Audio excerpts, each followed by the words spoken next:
Next, let's talk about sexual and emotional cheating. Sexual and emotional cheating is another element of the dark side of relationships, and your textbook refers to this as extradyadic romantic activity, or ERA. Extradyadic romantic activity refers to the sexual or emotional interaction with someone other than a primary romantic partner. This is commonly referred to as cheating or infidelity and is generally viewed as being destructive or wrong in our society. But that doesn't mean that it's a rare occurrence. In fact, 30% of people report that they have cheated on a romantic partner, and it's highly likely that that statistic is underreported because people don't want to admit to the fact that they cheated on their partner. In our society, the views of what is considered cheating is going to vary among different cultures as well as within individual couples. But generally speaking, sexual activity outside of the primary partnership will equate to cheating for most people. Emotional cheating, on the other hand, is a bit more of a gray area.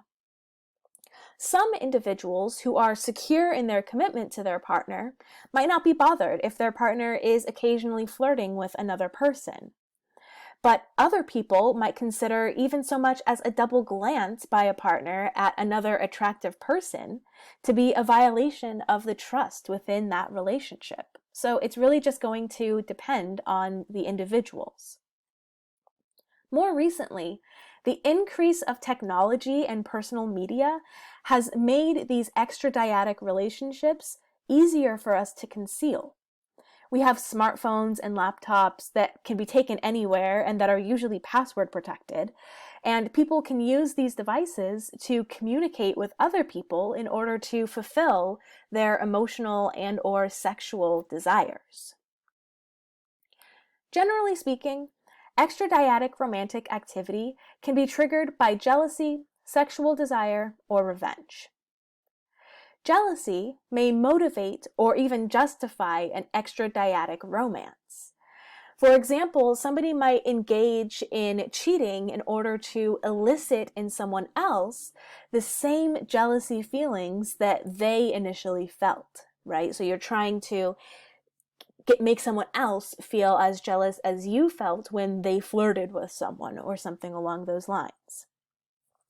Sexual desire can also motivate or potentially be used to justify an extradyadic relationship.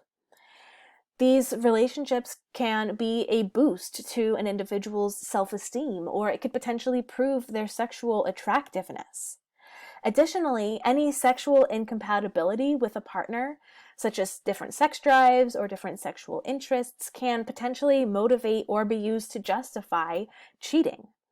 And sexual gratification and emotional exhilaration of an affair can give way to a variety of different negative consequences for psychology as well as physical health, right? But regardless, that desire is what motivated people in order to have this affair. In addition, people might choose to engage in an extradyadic romance in order to get revenge that may have resulted from a sense of betrayal by the other partner or a desire to get back at them. Because the feeling of getting back at someone might feel to that person like the best way to get justice. So as you can see, people will cheat for a number of different reasons.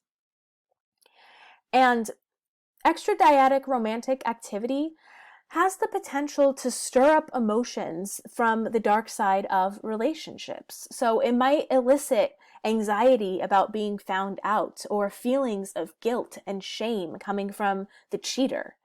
Or it might elicit feelings of anger, jealousy, or betrayal from the other partner.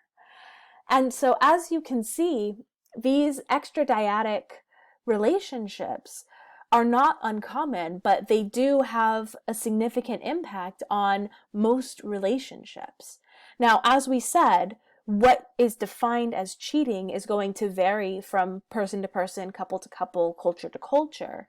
But generally speaking, having any kind of sexual activity outside of the primary relationship is going to be considered cheating and can elicit all of these negative emotional reactions, which is what makes it part of the dark side of our relationships.